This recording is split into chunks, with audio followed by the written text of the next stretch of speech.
दोस्तों, आज के इस वीडियो में आपको बताया गया है कि रोटी की महिमा क्या है और अन्नदान का अपना महत्व क्या है। तो चलिए वीडियो शुरुआत करते हैं।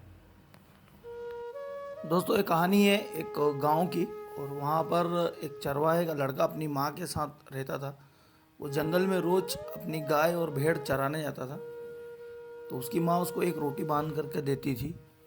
तो एक दिन एक अजनबी आता है और बोलता है, मुझे बहुत भूख लग रही है, क्या तुम मुझे अपना खाना दे सकते हो। तो उसने उस एक रोटी के दो हिस्से करे और दोनों ने आधा आधा खा लिया। दूसरे दिन दो मुसाफिर आए जो अनजान थे।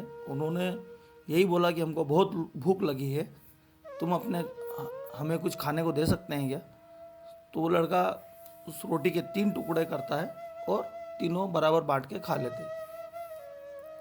फिर एक दिन के बाद में चार मुसाफिर आ जाते हैं और वो बोलते हैं कि हमको बहुत भूख लगी है, तुम्हारे पास कुछ खाने को हो तो हमको कुछ खिला दो। तो लड़का कहता है, मेरी माँ ने ये एक रोटी दी है, तुम चार हिस्से इसके कर लो।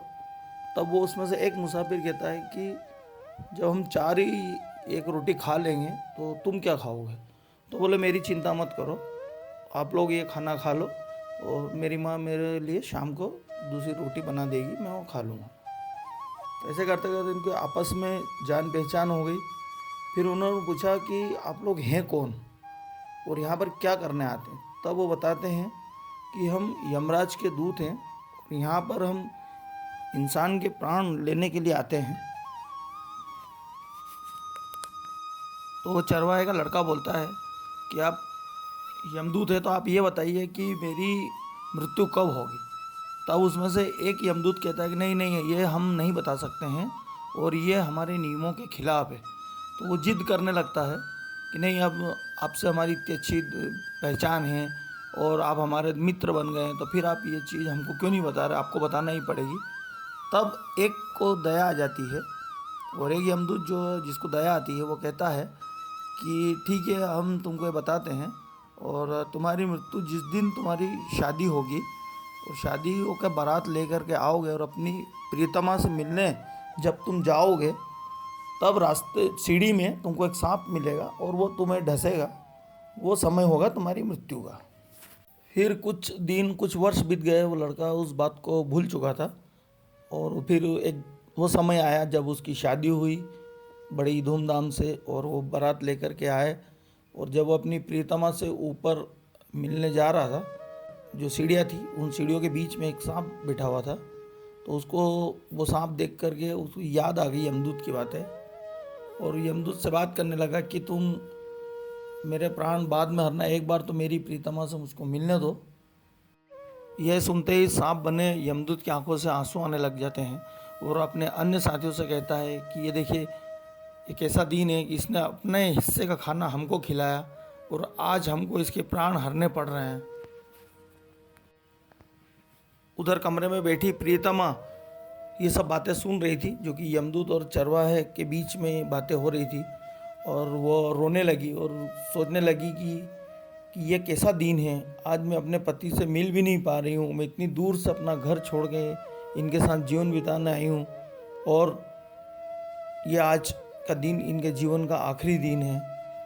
तभी नीचे से एक आवाज़ आती है, रोती हुई आवाज़ आती है, जो कि एक भूखी गर्भवती महिला की आवाज़ होती है। और वो आवाज़ लगाती है कि मेरा बदन जल रहा है, मुझे भूख लग रही है, मेरी कोख में बच्चा है वो भी भूखा है, कोई मुझे खाने को दे दे। उस रोती हुई आवाज़ को सुनकर प्रियतमा सोचती है कि अब ये मेरे कुछ काम का नहीं है। तो वो उसके मायके से जो मिष्ठान दिए जाते हैं शादी में, उनको एक साड़ी में बांध करके नीचे लटका देती है और वो भूखी गर्भवती महिला को वो दान कर देती है।